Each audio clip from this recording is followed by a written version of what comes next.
ಆ ಮನೆಯಲ್ಲಿ ಎಲ್ಲೆಂದರಲ್ಲಿ ರಕ್ತದ ಕಲೆಗಳು ಮೂಡಿದ್ವು. ಇಡೀ ಮನೆಯಲ್ಲೇ ರಕ್ತದ ಕುಳಿ ಹರಿದಂತಾಗಿತ್ತು. ಇದರ ಹಿಂದೆ ಬಿದ್ದ ಪೊಲೀಸರು ರಕ್ತ ಚರಿತ್ರೆಯ ರಹಸ್ಯ ಭೇದಿಸಿದ್ದಾರೆ.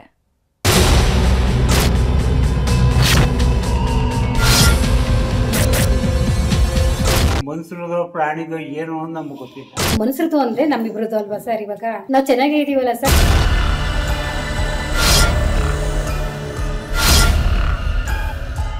ಮನೆಯ ಯಾವ ಮೂಲೆಗೆ ಹೋದ್ರೂ ರಕ್ತ, ಹಾಲ್ನಲ್ಲೂ ರಕ್ತ, ಅಡುಗೆ ಮನೆಯಲ್ಲೂ ರಕ್ತ, ಕೊನೆಗೆ ರೂಮ್ಗೆ ಹೋದ್ರು ಅಲ್ಲೂ ರಕ್ತ. ಎಲ್ಲೆಂದರಲ್ಲಿ ರಕ್ತದ ಕುಳಿಯೇ ಹರಿದು ಹೋಗಿದೆ. ಯಾರು ಚೆಲ್ಲಿದ್ದು ಗೊತ್ತಿಲ್ಲ, ಎಲ್ಲಿಂದ ತಂದಿದ್ದು ಗೊತ್ತಿಲ್ಲ. ಆದ್ರೆ ಇಡೀ ಮನೆ ತುಂಬಾ ಎಲ್ಲೆಂದರಲ್ಲಿ ರಕ್ತವೇ ಕಾಣ್ತಿದೆ. 4 ದಿನದ ಹಿಂದೆ ಸದ್ದು ಮಾಡಿದ್ದ ಮಂಡ್ಯದ ರಕ್ತ ಚರಿತ್ರೆಗೀಗ ಮೇಜರ್ ಟ್ವಿಸ್ಟ್ ಸಿಕ್ಕಿದೆ. ಪೊಲೀಸರ ತನಿಖೆಯಲ್ಲಿ ರಕ್ತದ ಕಹಾನಿ ಬಿಚ್ಚಿಕೊಳ್ಳೋದಕ್ಕೆ ಶುರುವಾಗಿದೆ.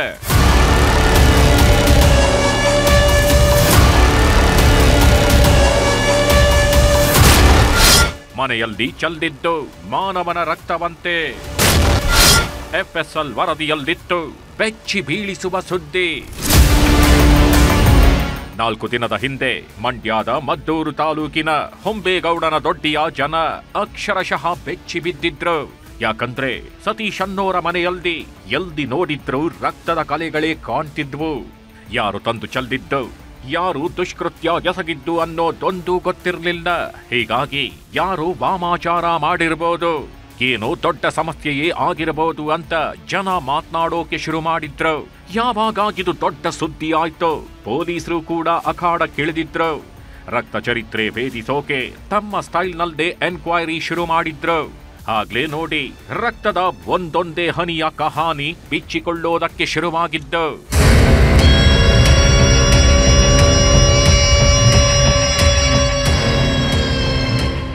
ನಿಗೂಢ ರಕ್ತದ ಹಿಂದೆ ಬಿದ್ದಿದ್ದ ಪೊಲೀಸರು ರಕ್ತದ ಮಾದರಿಯನ್ನು ಸಂಗ್ರಹಿಸಿ FSLಗೆ ಕಳುಹಿಸಿದ್ರು. ಅದರ ವರದಿ ಈಗ ಬಂದಿದ್ದು ಮನೆಯಲ್ಲಿ ಚೆಲ್ಲಿದ್ದು ಮಾನವನ ರಕ್ತ ಅನ್ನೋದು ಗೊತ್ತಾಗಿದೆ.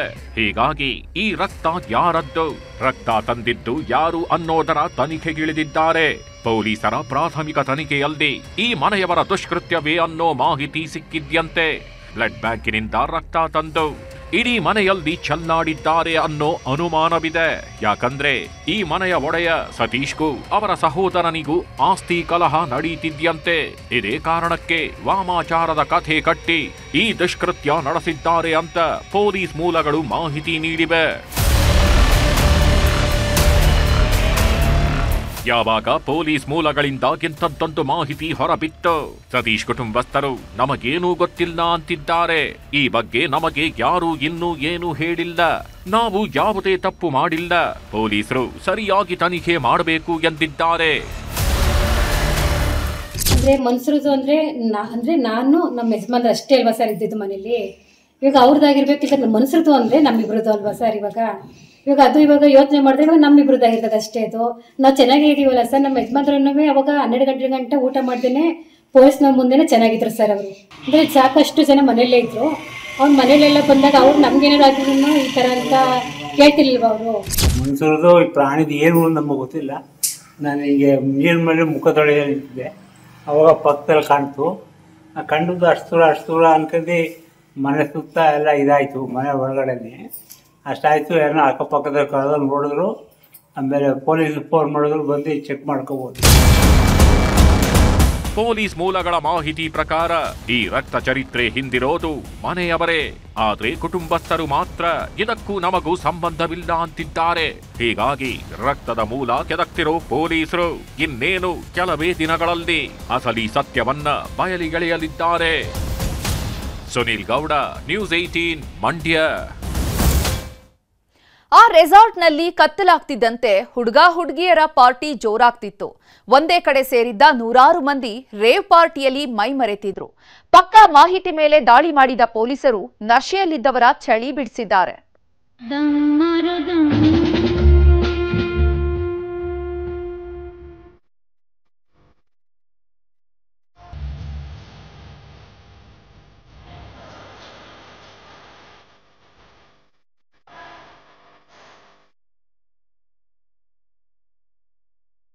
ಕತ್ತಲ ರಾತ್ರಿಯಲ್ಲಿ ನಶೆಯಲ್ಲಿ ತೇಲಾಡುವುದಕ್ಕೆ ಹೋದವರ ಪರಿಸ್ಥಿತಿ ಹೇಗಾಗಿದೆ ನೋಡಿ. ವೀಕೆಂಡ್ ಬಂತು ಅಂತ ರಾಮನಗರದ ರೆಸಾರ್ಟ್ ಸೇರ್ಕೊಂಡವರು ಇವತ್ತು ಮುಖ ಮುಚ್ಚಿಕೊಂಡು ಬರ್ತಿದ್ದಾರೆ. ಬೆಂಗಳೂರು ಹೊರಭಾಗದ ದಕ್ಷಿಣ ತಾಲೂಕಿನ ದೇವಿಗೆರೆ ಕ್ರಾಸ್ ಬಳಿಯ ಅಯಾನಾ ರೆಸಾರ್ಟ್ನಲ್ಲಿ ಕಿಕ್ ಏರಿಸಿಕೊಡ್ತಾ ಇದ್ದವರಿಗೆ ಪೊಲೀಸರು ಬಿಗ್ ಶಾಕ್ ಕೊಟ್ಟಿದ್ದಾರೆ.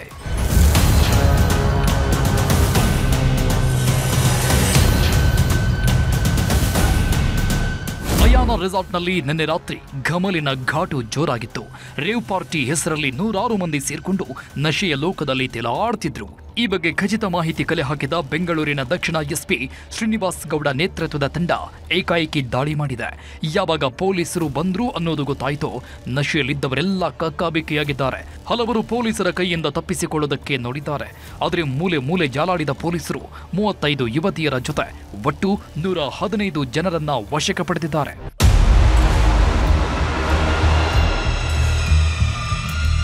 ರೇವ್ ಪಾರ್ಟಿಯಲ್ಲಿ ಭಾಗಿಯಾಗಿದ್ದವರನ್ನೆಲ್ಲ ವಶಕ್ಕೆ ಪಡೆದ ಪೊಲೀಸರು ಸೀದಾ ಕರ್ಕೊಂಡು ಹೋಗಿದ್ದು ರಾಮನಗರ ಜಿಲ್ಲಾಸ್ಪತ್ರೆಗೆ. ಪ್ರತಿಯೊಬ್ಬರ ಸಮಗ್ರ ವೈದ್ಯಕೀಯ ಪರೀಕ್ಷೆ ನಡೆಸಿದ್ದಾರೆ. ಈ ಬಗ್ಗೆ ಪ್ರತಿಕ್ರಿಯೆ ನೀಡಿದ ಎಸ್ಪಿ ಶ್ರೀನಿವಾಸ್ ಗೌಡ, ಖಚಿತ ಮಾಹಿತಿ ಮೇರೆಗೆ ರೇಡ್ ಮಾಡಿದ್ದೇವೆ, ಹೆಚ್ಚಿನ ತನಿಖೆ ನಡೆಸಿ ಸೂಕ್ತ ಕ್ರಮ ಕೈಗೊಳ್ಳುತ್ತೀವಿ ಅಂದರು. ಮದ್ಯಪಾನ ಮಾಡಿ ಎಲ್ಲರಿಗೂ ತೊಂದರೆ ಕೊಡ್ತೀವಿ ಅಂತ ನಮಗೆ ಬಂದಂಥ ಮಾಹಿತಿ ಮೇರೆಗೆ FIR ಮಾಡ್ಕೊಂಡು ದಾಳಿ ಮಾಡೋಂಥ ಸಂದರ್ಭದಲ್ಲಿ ಅದು ಖಚಿತವಾದಂಥ ಮಾಹಿತಿಯಾಗಿದ್ದು, ಅದರಲ್ಲಿ ಏನು 100 ಜನ ವ್ಯಕ್ತಿಗಳಿದ್ದಾರೆ. ಅದರಲ್ಲಿ ಸುಮಾರು 35 ಮಂದಿ ಹೆಣ್ಮಕ್ಳು ಹಾಗೂ ಮಿಕ್ಕಿದವರೆಲ್ಲ ಹುಡುಗರಿದ್ದಾರೆ. ವ್ಯಸನಗಳು ಇರುವಂಥದ್ದು ನಮಗೆ ಮೇಲ್ನೋಟಕ್ಕೆ ಕಂಡು ಬಂದಿದೆ. ಅದರ ಪ್ರಕಾರ ನಾವು ಕೋರ್ಟಿನ ಪರ್ಮಿಷನ್ ತಗೊಂಡು ಟೆಸ್ಟ್ಗೆ ಕಳಿಸ್ತಾ ಇದ್ದೀವಿ. ಒಟ್ನಲ್ಲಿ ಬೆಂಗಳೂರು ಹೊರವಲಯದಲ್ಲಿ ದೊಡ್ಡ ಮಟ್ಟದ ರೇವ್ ಪಾರ್ಟಿ ನಡೆದಿದೆ.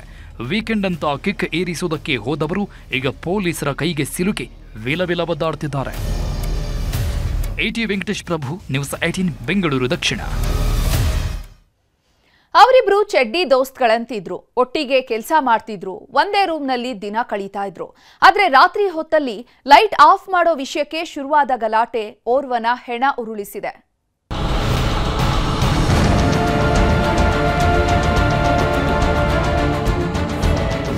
ಜಗತ್ತಲ್ಲಿ ನಿಸ್ವಾರ್ಥವಾದದ್ದು ಸ್ನೇಹ ಅಂತಾರೆ. ಕಷ್ಟದ ಸಮಯದಲ್ಲಿ ಆಗೋದು ಗೆಳೆಯರು ಅನ್ನೋ ಮಾತಿದೆ. ಆದ್ರೆ ಈ ದುನಿಯಾದಲ್ಲಿ ಸ್ನೇಹ ಅನ್ನೋದಕ್ಕೆ ರಕ್ತದ ಕಲೆ ಅಂಟೋಗಿದೆ. ಗೆಳೆಯ ಗೆಳೆಯ ಅನ್ನೋರೆ ಗಂಟಾಂತರ ಆಗ್ತಿದ್ದಾರೆ. ಬೆಂಗಳೂರಲ್ಲಿ ಇಂಥದ್ದೇ ಘಟನೆ ನಡೆದಿದೆ. ಕ್ಷುಲ್ಲಕ ಕಾರಣಕ್ಕೆ ಜೊತೆಗಿದ್ದ ಸ್ನೇಹಿತನ ರಕ್ತದೋಕುಳಿ ಹರಿದಿದೆ. ಲೈಟ್ ಹಾಕುವ ವಿಚಾರಕ್ಕೆ ಸ್ನೇಹಿತರ ಕಿರಿ.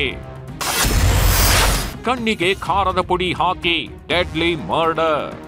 ಹೀಗೆ ಓತಿ ಕ್ಯಾತಂತರ ನಿಂತ್ಕೊಂಡಿದ್ದಾನಲ್ಲ, ಇವನೇ ನೋಡಿ ಸ್ನೇಹಿತನ ರಕ್ತ ಕುಡಿದ ರಾಕ್ಷಸ. ಈ ನರಬೇತಲನ ಹೆಸರು ಸೋಮಲವಂಚಿ ಅಂತ. ಆಂಧ್ರ ಪ್ರದೇಶದ ವಿಜಯವಾಡ ಮೂಲದವನು. ಹೊಟ್ಟೆಪಾಡಿಗಾಗಿ ಹುಟ್ಟೂರು ಬಿಟ್ಟು ಬೆಂಗಳೂರಿಗೆ ಬಂದಿದ್ದ. ಚಿತ್ರದುರ್ಗ ಮೂಲದ ಭೀಮೇಶ್ ಬಾಬು ಜೊತೆ ಬಾಡಿಗೆ ರೂಮ್ ಮಾಡಿಕೊಂಡು ವಾಸವಾಗಿದ್ದ. ಸೋಮಲವಂಚಿ ಹಾಗೂ ಭೀಮೇಶ್ ಇಬ್ಬರು ಒಟ್ಟಿಗೆ ಕೆಲಸ ಮಾಡ್ತಿದ್ರು. ಅಲ್ಲದೆ ಮನೆಯನ್ನ ಕಚೇರಿಯಂತೆ ಮಾರ್ಪಾಡಿಸಿ ಸಿನಿಮಾ ಶೂಟಿಂಗ್ ಡೇಟಾ ಸಂಗ್ರಹಿಸೋ ಕೆಲಸನೂ ಮಾಡ್ತಿದ್ರಂತೆ. ಎಂದಿನಂತೆ ನಿನ್ನೆ ರಾತ್ರಿ ಇಬ್ಬರು ಊಟ ಮಾಡಿ ಮಲಕೊಂಡಿದ್ದಾರೆ. ಈ ವೇಳೆ ಆರೋಪಿ ಸೋಮಲವಂಚಿ ಲೈಟ್ ಹಾಕಿ ಆಫ್ ಮಾಡದೆ ಮಲಗಲು ಮುಂದಾಗಿದ್ದಾನೆ. ಹೀಗಾಗಿ ಲೈಟ್ ಬೆಳಕು ಭೀಮೇಶ್ ಬಾಬು ಮುಖಕ್ಕೆ ಬಿದ್ದಿದೆ. ಇದರಿಂದ ಲೈಟ್ ಆಫ್ ಮಾಡುವಂತೆ ಸೋಮಲವಂಚಿಗೆ ಹೇಳಿದ್ದಾನೆ. ಇಷ್ಟಕ್ಕೆ ಇಬ್ಬರ ಮಧ್ಯೆ ಗಲಾಟೆ ಶುರುವಾಗಿದೆ. ಪರಸ್ಪರ ಅವಾಚ್ಯ ಪದಗಳಿಂದ ಬೈದಾಡಿಕೊಂಡಿದ್ದಾರೆ. ಜಗಳ ಆದ್ಮೇಲೆ ಭೀಮೇಶ್ ಬಾಬು ರೂಮಿನಲ್ಲಿ ಕುಳಿತುಕೊಂಡಿದ್ದಂತೆ. ಆದ್ರೆ ಸೋಮಲವಂಚಿ ಕೋಪ ಮಾತ್ರ ತಣ್ಣಗಾಗಿರ್ಲಿಲ್ಲ. ನನ್ನ ಜೊತೆಗೆ ಗಲಾಟೆ ಮಾಡ್ತಾನೆ ಅಂತ ರೊಚ್ಚಿಗೆದ್ದು ಹತ್ಯೆಗೆ ಸ್ಕೆಚ್ ಹಾಕಿದ್ದ. ಏಕಾಏಕಿ ಖಾರದ ಪುಡಿ ಕಣ್ಣಿಗೆ ಎರಚಿ ಡಂಬಲ್ಸ್ನಿಂದ ಭೀಮೇಶ್ ಬಾಬು ಮೇಲೆ ಹಲ್ಲೆ ನಡೆಸಿದ್ದಾನೆ. ತಲೆ ಹಾಗೂ ಎದೆಗೆ ಜೋರಾಗಿ ಹೊಡೆದ ಪರಿಣಾಮ ಭೀಮೇಶ್ ಬಾಬು ಉಸಿರು ಚೆಲ್ಲಿದ್ದಾನೆ.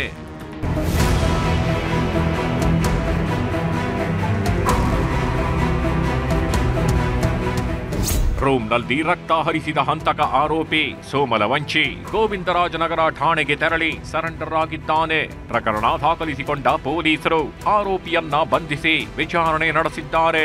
ಮನೆಯಲ್ಲಿ ಖಾರದ ಪುಡಿ ಡಂಬಲ್ ಸೀಸ್ ಮಾಡಿದ್ದಾರೆ. ಒಟ್ಟಾರೆ ಸಣ್ಣ ವಿಚಾರಕ್ಕೆ ಜೊತೆಗಿದ್ದವನ ರಕ್ತ ಹರಿಸಿದ್ದು ಮಾತ್ರ ದುರಂತ. Muniraju, crime bureau, news 18 Bengaluru.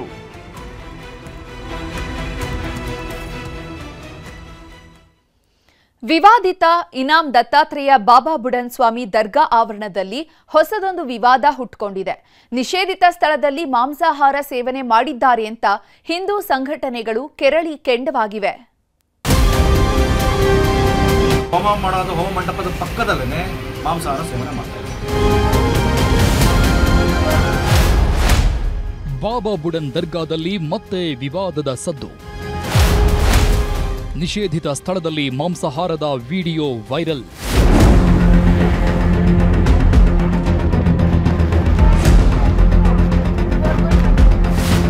ಚಿಕ್ಕಮಗಳೂರಿನ ಇನಾಂ ದತ್ತಾತ್ರೇಯ ಬಾಬಾ ಬುಡನ್ ಸ್ವಾಮಿ ದರ್ಗಾ ವಿಷಯವಾಗಿ ಒಂದಲ್ಲ ಒಂದು ವಿವಾದಗಳು ಸೃಷ್ಟಿಯಾಗ್ತಾನೆ ಇವೆ. ಹಿಂದೂ ಮುಸ್ಲಿಂ ಭಾವೈಕ್ಯತೆಗೆ ಸಾಕ್ಷಿಯಾಗಿದ್ದ ಈ ಧಾರ್ಮಿಕ ಕೇಂದ್ರದ ಸುತ್ತ ವಿವಾದಗಳ ಸರಮಾಲೆಯೇ ಇದೆ. ಈ ಕ್ಷೇತ್ರ ನಮಗೆ ಸೇರಿದ್ದು ಅಂತ ಎರಡೂ ಸಮುದಾಯದವರು ವಾದ ಮಾಡ್ತಾನೆ ಇದ್ದಾರೆ. ಇದರ ಮಧ್ಯೆ ಈಗ ಮಾಂಸಾಹಾರದ ವಿವಾದವೊಂದು ಹೊತ್ತಿಕೊಂಡಿದೆ.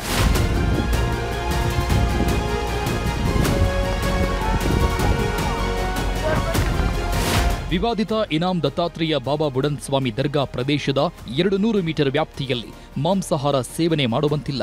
ಸ್ವತಃ ಜಿಲ್ಲಾಡಳಿತವೇ ನಿಷೇಧ ಹೇರಿದೆ. ಆದ್ರೀಗ ನಿಷೇಧಿತ ಹೋಮ ಮಂಟಪದ ಪಕ್ಕದಲ್ಲೇ ಮುಸ್ಲಿಂ ಕುಟುಂಬವೊಂದು ಮಾಂಸಾಹಾರ ಸೇವಿಸುತ್ತಿದ್ದಾರೆ ಎನ್ನಲಾದ ವಿಡಿಯೋ ವೈರಲ್ ಆಗಿದೆ. ಯಾವಾಗ ವಿಡಿಯೋ ಹರಿದಾಡೋದಕ್ಕೆ ಶುರುವಾಯಿತೋ ಹಿಂದೂ ಸಂಘಟನೆಗಳು ಕೆರಳಿ ಕೆಂಡವಾಗಿವೆ. ಇದು ದೊಡ್ಡ ಸುದ್ದಿಯಾಗ್ತಾ ಇದ್ದಂತೆ ತಹಶೀಲ್ದಾರ್ ಹಾಗೂ ತಾಲೂಕು ಪಂಚಾಯಿತಿ ಇಒ ಸ್ಥಳಕ್ಕೆ ಭೇಟಿ ಕೊಟ್ಟು ಪರಿಶೀಲನೆ ನಡೆಸಿದ್ರು. ಅಧಿಕಾರಿಗಳು ಮಾಂಸಾಹಾರ ಅಲ್ಲ ಎಂದಿದ್ದು ಪಲಾವ್ ಮತ್ತು ಉಪ್ಪಿಟ್ಟು ಎಂದಿದ್ದಾರಂತೆ. ಇದರಿಂದ ಹಿಂದೂ ಸಂಘಟನೆ ಕಾರ್ಯಕರ್ತರು ಮತ್ತಷ್ಟು ಕೆರಳಿದ್ದಾರೆ. ಮಾಂಸಾಹಾರ ಅನ್ನೋದಕ್ಕೆ ನಮ್ಮ ಬಳಿ ಸಾಕ್ಷಿ ಇದೆ ಅಂತ ಕಿಡಿಕಾರಿದ್ರು. ಹೋಮ ಮಾಡೋದು ಹೋಮ ಮಂಟಪದ ಪಕ್ಕದಲ್ಲೇ ಮಾಂಸಾಹಾರ ಸೇವನೆ ಮಾಡ್ತಾ ಇದ್ರು. ನಮ್ಮ ಕಣ್ಣಿಗೆ ನಮ್ಮ ಮುಂದೆನೇ ಸಿಕ್ಕಿದ್ದಾರೆ.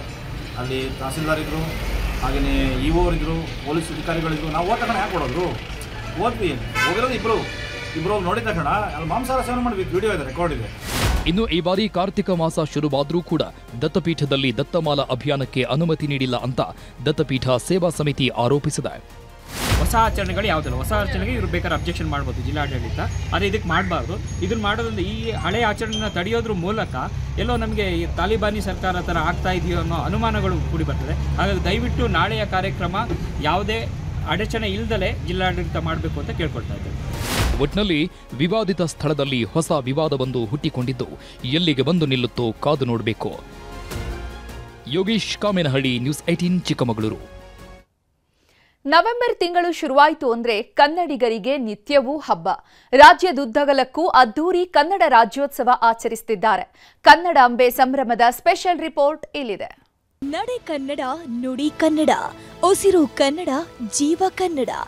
ಇದು ಕನ್ನಡಿಗರ ಪ್ರತಿಯೊಬ್ಬರ ಮಾತು. ಕನ್ನಡ ಅಂದ್ರೆ ಇದೊಂದು ಭಾಷೆ ಮಾತ್ರವಲ್ಲ, ಜೀವ ಭಾಷೆ, ಬದುಕು ಕೊಟ್ಟ ಭಾಷೆ, ಭಾವನೆಗಳನ್ನ ಬೆಸೆದ ಭಾಷೆ, ಲಕ್ಷಾಂತರ ಭಾಷೆಗಳ ಮಧ್ಯೆ ಕನ್ನಡದ ಕಿಡಿ ಹೊತ್ತಿಸಿದ ಭಾಷೆ. ಹೀಗಾಗಿ ಇವತ್ತು ಇಡೀ ಕರುನಾಡಲ್ಲಿ ಕನ್ನಡದ ಡಿಂಡಿಮ ಮೊಳಗ್ತಿದೆ. ಕರುನಾಡಿನ ಪ್ರತಿ ಕನ್ನಡಿಗನೂ ಕೂಡ ಹೆಮ್ಮೆಯಿಂದ ಕನ್ನಡದ ಪತಾಕೆ ಹಾರಿಸುತ್ತಿದ್ದಾರೆ. 70ನೇ ಕನ್ನಡ ರಾಜ್ಯೋತ್ಸವವನ್ನ ಕರುನಾಡಿನ ಗಲ್ಲಿ ಗಲ್ಲಿಯಲ್ಲೂ ಸಂಭ್ರಮದಿಂದಲೇ ಆಚರಿಸಲಾಯಿತು. ಕನ್ನಡಾಂಬೆಯ ಗುಣಗಾನ ನಡೆಯುತ್ತಿರೋ ಈ ಹೊತ್ತಲ್ಲೇ ನಾಡದ್ರೋಹಿಗಳು ಕೇಕಿಯನ್ನು ಹಾಕಿದ್ದಾರೆ. ಕಲಿಯೋಕೆ ಕೋಟಿ ಭಾಷೆ, ಆಡೋಕೆ ಒಂದೇ ಭಾಷೆ, ಅದು ಕನ್ನಡ. ಕನ್ನಡ ಕನ್ನಡ ಕನ್ನಡ ರಾಜ್ಯೋತ್ಸವವನ್ನ ನಾಡಿನುದ್ದಕ್ಕೂ ಸಂಭ್ರಮದಿಂದ ಆಚರಿಸಲಾಯಿತು. ಬೆಳಗಾವಿಯಲ್ಲೂ ಕೂಡ ಮಧ್ಯರಾತ್ರಿಯಿಂದಲೇ ಕನ್ನಡದ ಸಂಭ್ರಮಾಚರಣೆ ಜೋರಾಗಿತ್ತು. ಚೆನ್ನಮ್ಮ ವೃತ್ತದಲ್ಲಿ ಮಧ್ಯರಾತ್ರಿ 12 ಗಂಟೆಗೆ ಕೇಕ್ ಕತ್ತರಿಸಿ ವಿವಿಧ ಕನ್ನಡ ಪರ ಸಂಘಟನೆಗಳು ಕನ್ನಡದ ಪತಾಕೆ ಹಾರಿಸಿದ್ರು. ಕತ್ತಲ ರಾತ್ರಿಯಲ್ಲಿ ಸೇರಿದ ಸಾವಿರಾರು ಮಂದಿ ಕನ್ನಡಮ್ಮನ ಸಂಭ್ರಮದಲ್ಲಿ ಕುಣಿದು ಕುಪ್ಪಳಿಸಿದ್ರು. ಕನ್ನಡ ರಾಜ್ಯೋತ್ಸವ ಬಂತು ಅಂದ್ರೆ ಬೆಳಗಾವಿಯಲ್ಲಿ ನಾಡದ್ರೋಹಿಗಳ ಹುನ್ನಾರ ಶುರುವಾಗಿತ್ತು. ಗಡಿಯಲ್ಲಿ ಬಾಲ ಬಿಚ್ಚಿದ್ದ ಶಿವಸೇನೆ ಮತ್ತು ಎಂಎಸ್ ಪುಂಡರು ನಿಪ್ಪಾಣಿ ತಾಲೂಕಿನ ಕೊಂಗನೊಳ್ಳಿ ಗಡಿ ನುಗ್ಗೋದಕ್ಕೆ ಎನ್ನೆಲದ ಸರ್ಕಸ್ ಮಾಡಿದ್ರು. 50 ಜನರ ಗುಂಪಿನೊಂದಿಗೆ ಆಗಮಿಸಿದ ನಾಡದ್ರೋಹಿ ಸಂಜಯ್ ಪವಾರ್ ಟೀಮ್ನನ್ನ ಪೊಲೀಸರು ಗಡಿಯಲ್ಲೇ ಲಾಕ್ ಮಾಡಿದ್ರು. ಇನ್ನು ಬೆಳಗಾವಿಯಲ್ಲಿ ಎಂಎಸ್ ಪುಂಡರು ಪುಂಡಾಟ ಮೆರೆದಿದ್ದಾರೆ. ಕನ್ನಡಿಗರು ರಾಜ್ಯೋತ್ಸವದ ಸಂಭ್ರಮದಲ್ಲಿದ್ರೆ ಎಂಎಸ್ ಕಾರ್ಯಕರ್ತರು ಸಂಭಾಜಿ ವೃತ್ತದಿಂದ ಕರಾಳ ಮೆರವಣಿಗೆ ನಡೆಸಿದ್ರು. ಯಾವುದೇ ಅನುಮತಿ ಇಲ್ಲದಿದ್ರೂ ಕೂಡ ಕಪ್ಪು ಬಾವುಟ, ಕಪ್ಪು ಬಟ್ಟೆ ಧರಿಸಿ ಒದ್ದಟತನ ಮೆರೆದ್ರು. ದುರಂತ ಅಂದ್ರೆ ಕರಾಳ ದಿನ ಆಚರಣೆಗೆ ಬಂದಿದ್ದ ಎಂಇಎಸ್ ನಾಯಕ ಶುಭಂ ಶೆಳಕೆ ಜೊತೆಗೆ ಪೊಲೀಸ್ ಅಧಿಕಾರಿಯೊಬ್ಬರು ಸೆಲ್ಫಿ ತೆಗೆದುಕೊಂಡಿದ್ದಾರೆ. ಬೆಳಗಾವಿಯಲ್ಲಿ ಎಂಇಎಸ್ ಮುಖಂಡರು ಮಾಡಿದ ಪುಂಡಾಟಕ್ಕೆ ರಾಜಕೀಯ ನಾಯಕರು ಎಚ್ಚರಿಕೆ ಕೊಟ್ಟಿದ್ದಾರೆ. ಬ್ರಿಟಿಷರಿಗೆ ಹೆದರದೇ ಇರತಕ್ಕಂತ ಬೆಳಗಾವಿ ಇನ್ನು ಮಹಾರಾಷ್ಟ್ರದವರಿಗೆ ಹೆದರುವಂತ ಪ್ರಶ್ನೆನೇ ಉದ್ಭವ ಆಗಲ್ಲ. ಆದ ಕಾರಣ ಅವರೇನು ಮಹಾರಾಷ್ಟ್ರದವರು ಬೆಳಗಾವಿಯನ್ನೇನು ಕೇಳ್ತಾ ಇದ್ದೀರಿ, ಇದನ್ನೇ ನಿಮ್ಮ ಮಂಡ ಆಟವನ್ನ ಮುಂದುವರಿಸಿದ್ದಾದ್ರೆ ಮುಂಬೈಯನ್ನ ಕರ್ನಾಟಕಕ್ಕೆ ಸೇರಿಸಿ ಅನ್ನುವಂತ ಒಂದು ಸಂದರ್ಭ ಬರಬಹುದು. ಎಂಇಎಸ್ ಅವ್ರಿಗೆ ಏನ್ರಿ ಇದೆ ಯೋಗ್ಯತೆ? ನಮ್ಮ ಕರ್ನಾಟಕ ರಾಜ್ಯಕ್ಕೆ ಅವ್ರಿಗೆ ಏನ್ ಸಂಬಂಧ ಇದೆ? ಕರ್ನಾಟಕ ರಾಜ್ಯ ನಮ್ದು, ಅವರಿಗೆ ಇಲ್ಲಿ ಯಾವುದೇ ಆದ್ಯತೆ ಇಲ್ಲ. ಕನ್ನಡ ನಾಡು ನಮ್ದು, ಬೆಳಗಾಂ ನಮ್ದು, ನಮ್ಮ ರಾಜ್ಯಕ್ಕೆ ಸೇರಿ. ಬಾಗಲಕೋಟೆಯಲ್ಲೂ ಕನ್ನಡ ರಾಜ್ಯೋತ್ಸವ ಸಡಗರ ಜೋರಾಗಿತ್ತು. ಜಿಲ್ಲಾ ಕ್ರೀಡಾಂಗಣದಲ್ಲಿ ಉಸ್ತುವಾರಿ ಸಚಿವ ಆರ್.ಬಿ. ತಿಮ್ಮಾಪುರ್ ಧ್ವಜಾರೋಹಣ ನೆರವೇರಿಸಿದ್ರು. ಈ ವೇಳೆ ಶಾಲಾ ಮಕ್ಕಳು, ಪೊಲೀಸರು ಪಥ ಸಂಚಲನ ಮಾಡಿ ಗೌರವ ಸಲ್ಲಿಸಿದ್ರು.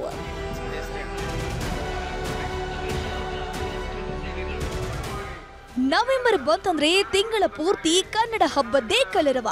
ಹುಬ್ಬಳ್ಳಿಯ ಸಿದ್ಧಾರೂಢ ಮಠದಲ್ಲಿ ರಾಜ್ಯೋತ್ಸವ ಆಚರಿಸಲಾಯಿತು. ಭುವನೇಶ್ವರಿ ತಾಯಿಗೆ ಪೂಜೆ ಸಲ್ಲಿಸಿ ಭವ್ಯ ಮೆರವಣಿಗೆ ಮಾಡಲಾಯಿತು. ಕಾರ್ಯಕ್ರಮದಲ್ಲಿ ಶಾಸಕ ಮಹೇಶ್ ತೆಂಗಿನಕಾಯಿ, ಮೇಯರ್ ಜ್ಯೋತಿ ಪಾಟೀಲ್ ಮತ್ತಿತರರು ಭಾಗಿಯಾಗಿದ್ರು. ವಿವಿಧ ಕಲಾ ತಂಡಗಳು ರಾಜ್ಯೋತ್ಸವದ ಸಂಭ್ರಮಕ್ಕೆ ಮೆರುಗು ತಂದವು.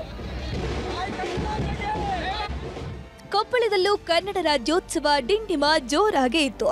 ಗೊಳದಳ್ಳಿಯಲ್ಲಿ ಇಡೀ ಊರಿನ ಗ್ರಾಮಸ್ಥರು ಸೇರಿ ಕನ್ನಡ ನಾಡಿನ ಮಹಾನೀಯರ ವೇಷ ತೊಟ್ಟು ಡೊಳ್ಳು, ಭಾಜ, ಭಜಂತ್ರಿಯೊಂದಿಗೆ ಮೆರವಣಿಗೆ ಮಾಡಿದ್ರು.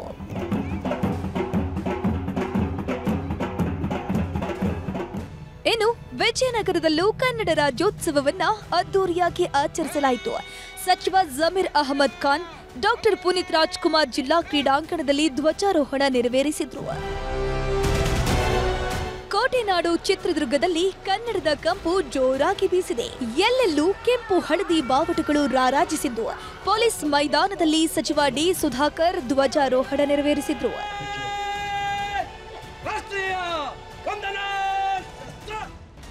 ಗದಗದಲ್ಲೂ ಕನ್ನಡ ಹಬ್ಬದ ಸಂಭ್ರಮ ಕಳೆಗಟ್ಟಿತ್ತು.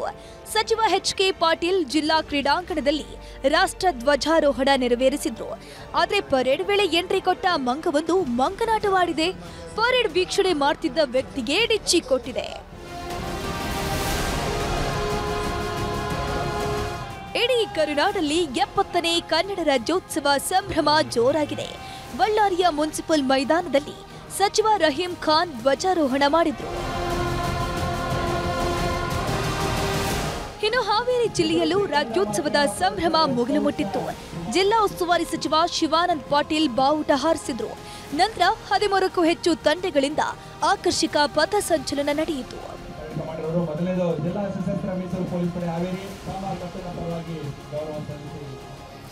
ರಾಯಚೂರು ಜಿಲ್ಲೆಯಲ್ಲಿ 70ನೇ ಕನ್ನಡ ರಾಜ್ಯೋತ್ಸವವನ್ನ ಜನ ಸಂಭ್ರಮದಿಂದಲೇ ಆಚರಿಸಿದ್ದಾರೆ. ಜಿಲ್ಲಾ ಉಸ್ತುವಾರಿ ಸಚಿವ ಶರಣಪ್ರಕಾಶ್ ಪಾಟೀಲ್ ಧ್ವಜಾರೋಹಣ ಮಾಡಿತು. ಪೊಲೀಸ್ ತಂಡ, ಶಾಲಾ ಮಕ್ಕಳಿಂದ ಆಕರ್ಷಕ ಪಥ ಸಂಚಲನ ನಡೆಯಿತು. ಇತ್ತ ಬೀದರ್ನಲ್ಲೂ ಜಿಲ್ಲಾ ಉಸ್ತುವಾರಿ ಸಚಿವ ಈಶ್ವರ್ ಖಂಡ್ರೆ ಧ್ವಜಾರೋಹಣ ನೆರವೇರಿಸಿ ಗೌರವ ವಂದನೆ ಸ್ವೀಕರಿಸಿದ್ರು. ಇನ್ನು ಯಾದಗಿರಿಯಲ್ಲೂ ಕನ್ನಡ ರಾಜ್ಯೋತ್ಸವ ವೈಭವ ಕಳೆಗಟ್ಟಿದ್ದು, ಉಸ್ತುವಾರಿ ಸಚಿವ ಶರಣಬಸಪ್ಪ ದರ್ಶನಾಪುರ ಧ್ವಜಾರೋಹಣ ನೆರವೇರಿಸಿದ್ರು.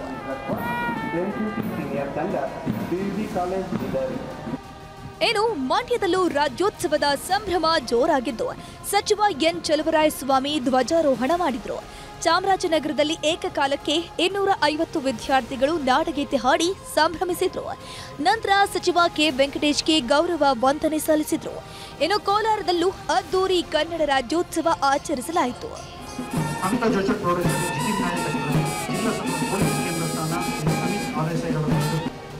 ಶಿವಮೊಗ್ಗದಲ್ಲಿ ವಿವಿಧ ಇಲಾಖೆಗಳ ಸ್ತಬ್ಧ ಚಿತ್ರ ಪ್ರದರ್ಶನ ಏರ್ಪಡಿಸಲಾಗಿತ್ತು. ಕೆಎಸ್ಆರ್ಟಿಸಿ ಸ್ತಬ್ಧ ಚಿತ್ರ ಮೊದಲ ಸ್ಥಾನ ಪಡೆದಿದ್ದು, ಮಹಿಳಾ ಮತ್ತು ಮಕ್ಕಳ ಅಭಿವೃದ್ಧಿ ಇಲಾಖೆಯ ಸ್ತಬ್ಧ ಚಿತ್ರ 2ನೇ ಸ್ಥಾನ ಪಡೆದುಕೊಂಡಿದೆ. ಇನ್ನು ದಾವಣಗೆರೆ, ಧಾರವಾಡ, ಹಾಸನ, ಉಡುಪಿಯಲ್ಲೂ ಕೂಡ ಕನ್ನಡ ರಾಜ್ಯೋತ್ಸವ ಸಂಭ್ರಮ ಮನೆ ಮಾಡಿತ್ತು. ಉಡುಪಿಯಲ್ಲಿ ಸಚಿವೆ ಲಕ್ಷ್ಮೀ ಹೆಬ್ಬಾಳ್ಕರ್ ಧ್ವಜಾರೋಹಣ ಮಾಡಿದ್ರು. ಧಾರವಾಡದಲ್ಲಿ ಸಚಿವ ಸಂತೋಷ್ ಲಾಡ್ ಬಾವುಟ ಹಾರಿಸಿದ್ರು.